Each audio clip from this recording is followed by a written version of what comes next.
everybody. I am very excited to bring you a birthday party to be used all year round because everybody has a birthday. So the story we're going to build and then tell today came from a variety of sources. The original source is a couple of thousand years old. It's from a Persian folktale.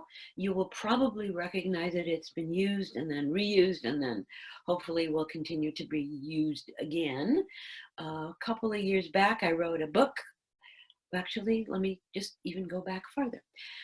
Several more years than that, I wrote a story in a collection called Stories Storytellers Tell. And the original concept of it was about a challah, which is this wonderful twisted bread that we have on Shabbat.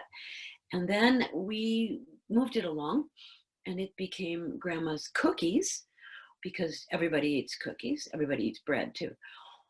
But for today's purposes, we are taking this pastry, this grain product, and we are making a birthday cake. Now, in my household growing up, we had a variety of different cakes. They were made by a variety of different people. My grandfather used to make cookies, except he was always in a hurry. So his cookies came out as one big cookie. And that became a tradition in our household growing up. And I made a cookie for my kids, and then we decorated it, and it was called the Big Birthday Cookie, which could literally roll down the street and knock over people. And then we just kind of moved it along. But everybody has their specialty. In the book, Grandma's Cookies, which you can get at the library, or get it and look at it online. That would be awesome. All the characters that tell the story are puppets made out of kitchen equipment. So our purposes for today is to repurpose the story, a lot of purposes here, and to take some of the things that you have around the house and tell the story as well. Now, the interesting piece about that is that we don't want you to use anything that belongs to anybody else. We also want them to represent the character that's telling the story. So, for example, in any story's like a recipe, right? You need the ingredients to get to the end product. You need the ingredients to be, some of them you can't eat all by themselves. You don't want to until they're cooked. But in a story, the characters have to be developed. So chances are pretty good, let me look around here and see what we got, that if you have flour in a recipe, it didn't start that way. It came from a process itself. And that's true of a character. So our characters are going to all be made out of spoons, forks, and if you happen to have any handy dandy other kind of weird things, I happen to be a collector of weird things that I look at and say, I wonder if that could be a puppet. For example, this is your common, everyday, ordinary, I think, strainer. So if you were under a great deal of strain, this would be an awesome puppet. You can put a face in there for your puppet. How would you do that? You might just take an old household sponge, or you might just put a hat on it. Now you have a character. You could also take a Sharpie and draw a face on it. And because this is mine, and because I bought it for puppet making purposes only, I'm going to take the liberty of giving it a face for our story today. So the material I love to use for writing on things are Sharpies. So I'm going to give, and it may not come out too good, so stickers might be better, but you know what? Always worth a try, huh? And oh, this. Yeah, let's see how backlighting works for our friend. You get a face on it? Not great, but maybe, oh, that much better, right? So that is our chef who's going to be under a great deal of strain. He's under a lot of pressure. So I'm going to put him over there. The other characters in our story are a prince who grows up to be the king, which is what happens. A grandma, actually two grandmas. I might actually play the part of one of the grandmas. I'm certainly capable of that, right? And of course, spoons that tell our story. So if you have any old wooden spoons in the house, I emphasize the word old. or unused wooden spoons, they make great puppets. First of all, they have a head. Ta-da! They have a way to hold them. Ta-da! How do you do arms on these? Because if you have an arm, then you're good. So I have a collection of things that I use for other things. This, I don't know why I got it, but this is twine. Twine is a fancy word for string, or maybe a string is a fancy word for twine. I looked up to see which comes first, and this is a scissors. So you just take a piece of twine. We're going to make our friend here an arm. So I would hold it up for you, but I'm going to put it on my lap and tell you what I'm doing. I am tying a bow. And then because I don't want it to fall off, I'm tying a knot. And if you are not a person that has knots, the knot expertise of, you could get someone to help you. Now, look what I did. I made this arm too long. So what am I going to do? I am going to take that final instrument and do a little surgery for our friend here. Boop. Now we don't know yet what it is. We're going to decide. I am thinking that I am going to make this into, grandma. Let's make her into grandma. Now, this grandma here, the one right in front of you, she has kind of what we call salt and pepper hair. So I'm going to let the wooden part be the salt, and then I'm going to give her some dark eyes, really dark eyes, so that when the puppet looks at you, you will look right at those eyes. Bigger they are, the better. And the nose is a capital L. Anyone can do that. And because grandma is very wise, we're going to give her sort of a semi-smile. Not a great big silly grin, but a semi-smile. And this character will be the grandma who lives in the castle with the prince. Got it? Grandma who lives in the castle with the prince. So I'm going to put grandma right here. Oh, this is my stage for today because this is a birthday party. So if you happen to have an old party bag around, that's where you can put your puppets. So you can reach in and grab them and put them out.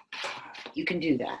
If you don't have a party bag laying around because you haven't been to a party lately, any bag. And if you don't have any bag, a bowl. Anything works. And let me see, who else do we need? We have the prince, we have the king. Now the king has to be slightly bigger fork because he grows up. And why does he need a fork? Because he has a crown. Now, granted, this is one fancy fork, right? Do you have a fork like this?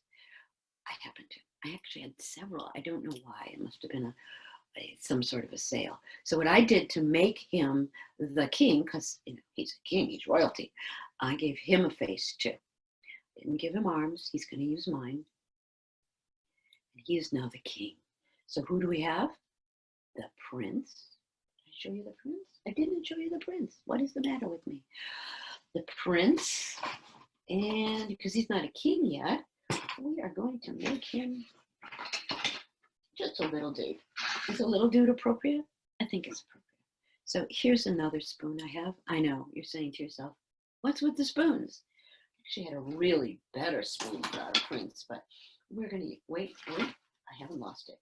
Now, I don't know how many little guys you know, but I have I have a little guy that I'm very fond of, not so little anymore. His hair is always flying one way or the other. So this is our prince. And of course, what does he need? Yeah, he needs a face.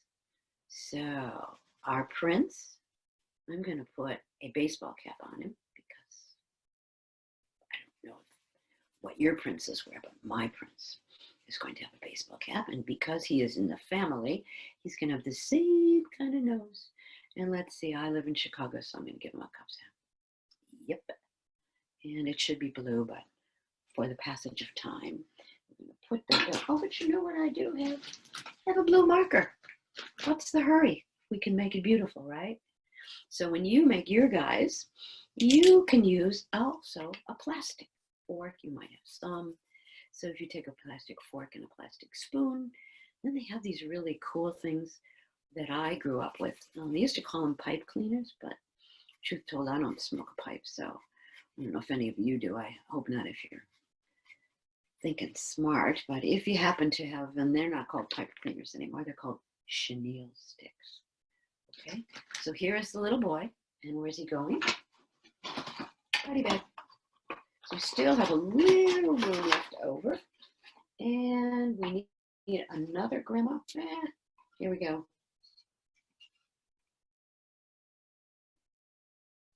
You know what? Didn't I say I was going to play the part of grandma? Silly me. You know what I'm going to do with this one? I'm going to make it into a chef. So, can't get a chef's hat, and chefs should wear something on their head, so let's see if this fits. Is that a good hat? Pretty cool. I'll keep that as the chef. And if you don't happen to have a little silly hat like that around, then I highly recommend you not worry about it. Or draw a hat on, or even better for the chef, an apron. And on the apron, you're going to put the letter C. C for chef, just in case you forget who the chef is. Very big chef, cooks things, loves pizza, right? Cookies, cake. So who did we forget? Oh yes, the grandma. So here's a thought. Most everyone has a picture of themselves. And even, oh, I don't know if you have any, we used to have pictures that were actually printed. And so we could use one of those. If you have a picture of yourself, maybe you have a school picture and maybe they ordered 742 of them, or the people who take the picture sent them to you. Take one of those, get yourself a spoon and put that on the spoon. And you have a puppet of you, like me. These are called chenille sticks. Very fancy. They used to be pipe cleaners because they cleaned pipes, in case you got your tobacco clogged up. But this is called a chenille stick, and they're very soft. So if you happen to have some around, this is what I recommend. Take one. If you don't have them, don't need them. Fold it over so the wire inside is not sharp. We don't want to hurt anybody. We don't certainly want grandma. So the part of grandma, as I said, is being played by me, Marilyn Puppet Price, and I'm putting her in our stage, which is our party bag. So let me tell you a little bit about what happens in the story. It's a journey story. What does that mean? We start out in one place, years go by, and at the very end of our story, when we come to the conclusion, we have taken a journey through this young prince's life. We don't get all the details because we get to fill them in whenever we want, but we do get the end of the story, and it almost bookends the beginning, right? What does that mean, a bookend? So you got the front, you got the back, and that holds the story together. Okay, so we're going to tell the story. If you happen to have a spoon sitting next to you, great. If you don't, listen to the story. You can tell it with me. I will give you your parts. And then at the very end, I will just show you what we've already made.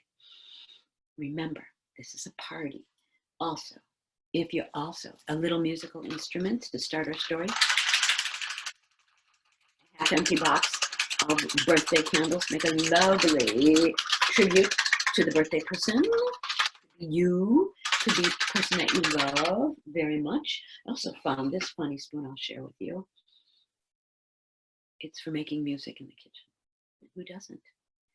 So any kind of spoon you have around, if you're looking for funky faces to put in that spoon, I happen to have a great variety of spoons. You're probably saying to yourself, that lady loves spoons. Okay. This is an old sponge. Actually, it's not old. It's relatively new. I cut it up so that it can fit in this gonza.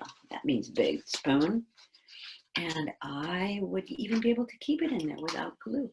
So there it is. If you wet the sponge, it's a Sharpie, you can mold it, push it inside your spoon, and you will have a puppet. And then when you're done, you take it out, and you help with the dishes. So one other thing we might have ready, we don't need it because we can make it out of our lap, is a bowl to stir our cake mix in. So you can take your hands, make your own bowl. You can have your ever-present bowl. You can put your bowl on your lap. You can use your bowl instead of your party bag. But remember, the conclusion of our story ends with a song I hope you know. It starts out happy. What a great way to start a song. And it ends with you. So we will fill in the words together. And I'm going to leave out the name. So all of you out there can put in your own name or somebody else's name, or hold on to it. So when your birthday comes, you can use this story for yourself with your puppets. So I am about to tell the telling of Grandma's birthday cake.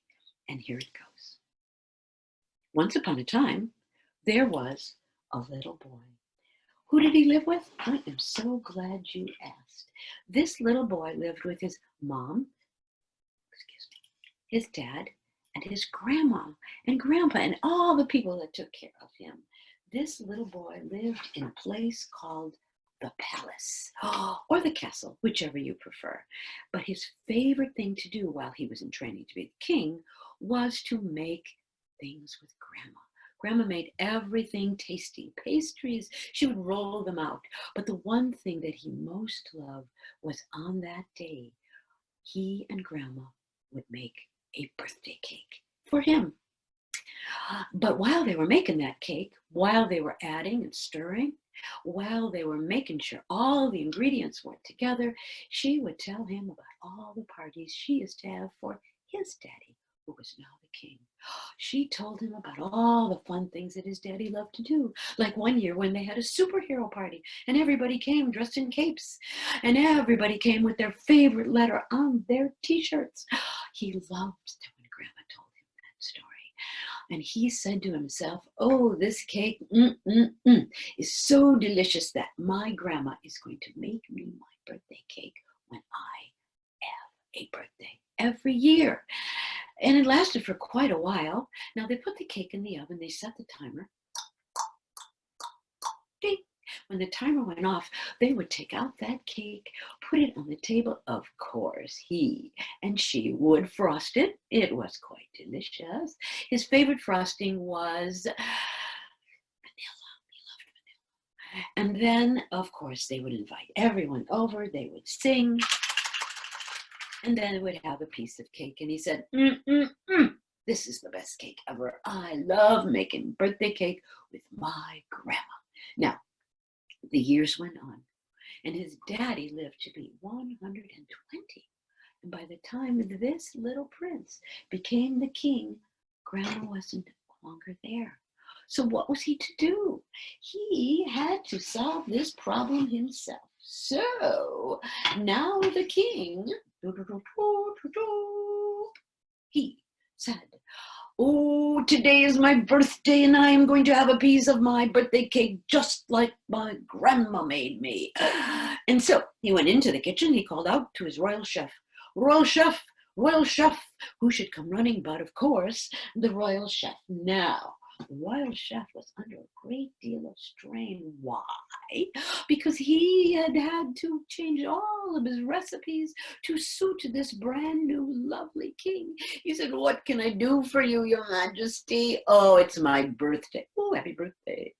No, thank you so much, but I would like a birthday cake. Oh, cakes are my specialty. What would you like? I would like a cake like my grandma made. No, sir, look at me quite closely. You see, I am not your grandma. I know that. You don't have to be my grandma to make my grandma's cake, for I have her recipe. Good. Can I see it? Oh, the king raced back to his room. He went all the way up to the tippy top of the part of his closet. He raced down with a recipe so beautiful, yellowed with age, spattered with ingredients. He said, there it is. A recipe like my grandma made on my birthday. See, it says birthday cake. I see. Okay, I can do that. But don't didn't.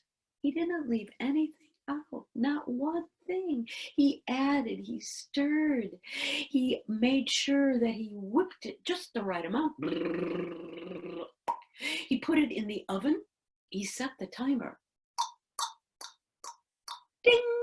When the timer went off, they took out a cake. So beautiful. When it cooled, they put on the frosting. He put in the appropriate number of candles, which was more than had been before. And then they sang, "Happy birthday to, happy birthday to." And then he blew out the candles. He cut a piece of the cake. He put it carefully in the kingly mouth. He chewed, he swallowed, he turned to the chef. He said, "No, that does not taste like my grandma's cake. Goodbye, my friend, and good luck." What? But do not worry. The chef got a job. He had a great reference. He'd worked for the king. And the king had many a chef. He had so many chefs. But by the time he got through tasting all that cake, even though none of them tasted like the cake Grandma made him, he was distraught. But he was not worried because he had another idea. The royal king went out into the kingdom and he called all of his people. He put up a great big sign that said, "Help wanted, cake makers, big reward, lots of dough." Everybody tried to make cake for the king's birthday. Everybody did. They added, they stirred. They put in all the proper ingredients. They put the cake in the oven. They set the timer. Ding! A huge ding went out throughout the kingdom. No luck. And the king was very upset. Now, not a big secret. The king had a lot of pride. And what he didn't want was for his people to see him being weak. And he had this wrong idea that he shouldn't cry in public in front of his people. He wanted them to think he was strong.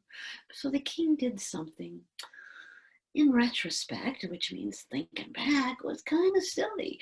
And so he went up to the top of his tower, so high up that you couldn't even see him.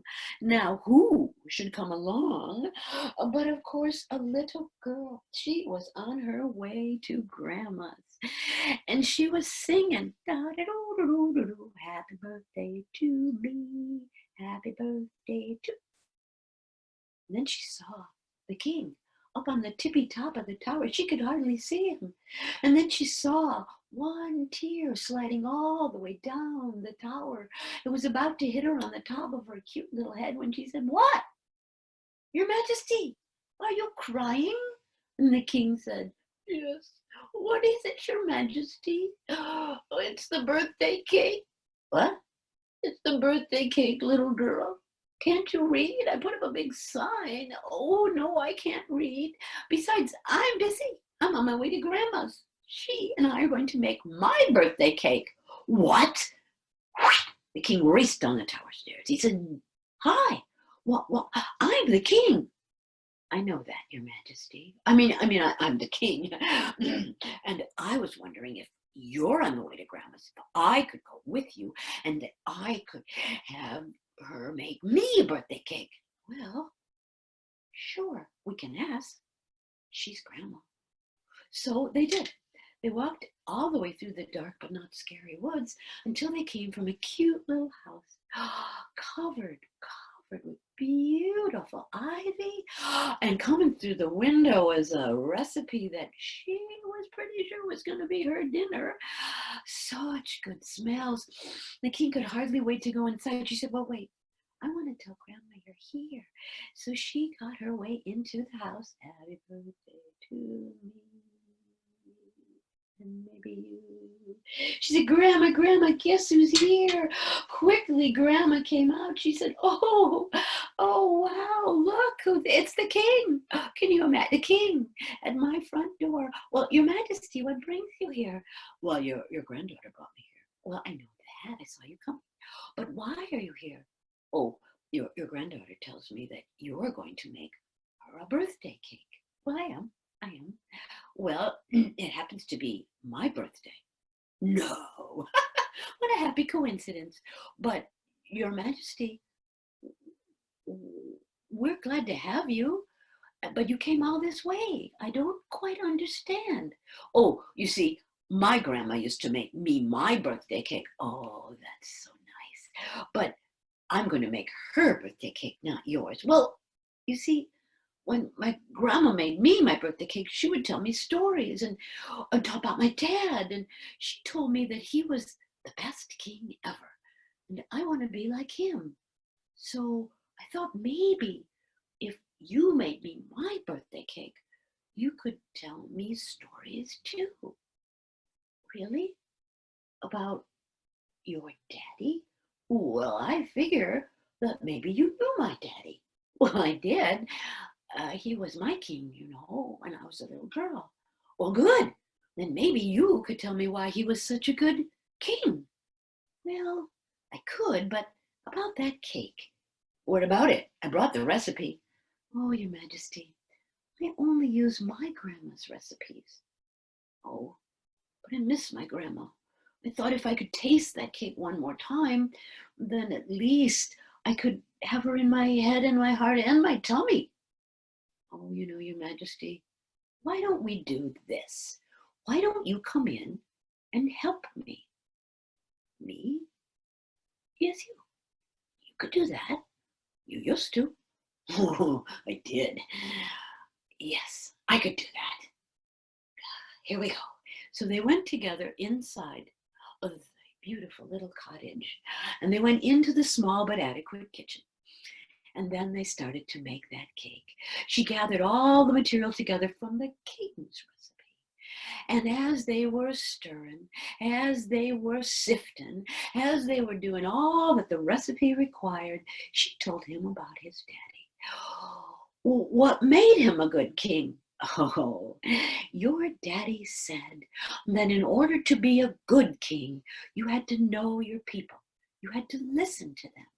You had to make them do the best they could do by themselves and not do it for them.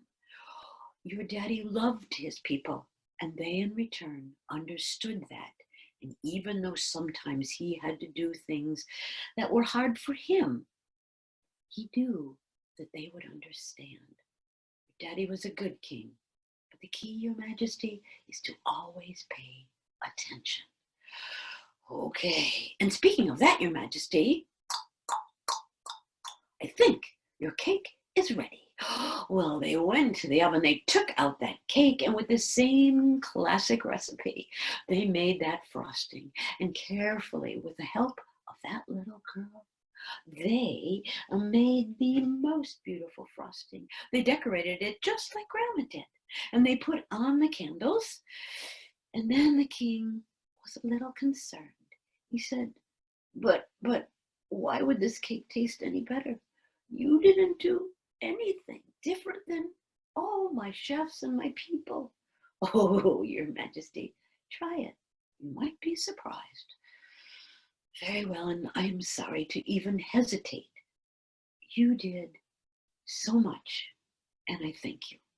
So the king took a slice of that cake, actually 3 slices, and he put one in front of everyone, and together, wait, first they sang, happy birthday to you, happy birthday to me, happy birthday, dear, happy birthday to us.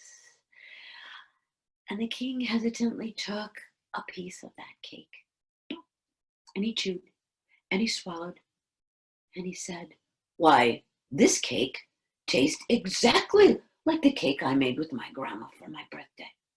But what did you add that everyone forgot? Oh, Your Majesty, that's easy. When I made a cake for you, I made it like I make it for my granddaughter. I made it with love, Your Majesty. You see, it's love that's always the secret ingredient.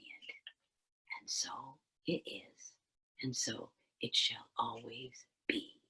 So gather your odd instruments together, your candles if you have them, and shake them out with me. So let us sing together, oh, however you do. Happy birthday to you. Happy birthday to me. Happy birthday, dear.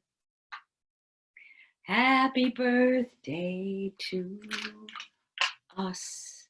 The king lived happily ever after, and I have it on the best authority that he was a great king. He listened to his people. He made sure everybody knew how to make their own birthday cake, for that is the greatest gift of all. So I thank you. I look forward to hearing a lot about your favorite recipe, either for a story or for just about anything you want. Have a great day, a day filled with, you got it, love. The end.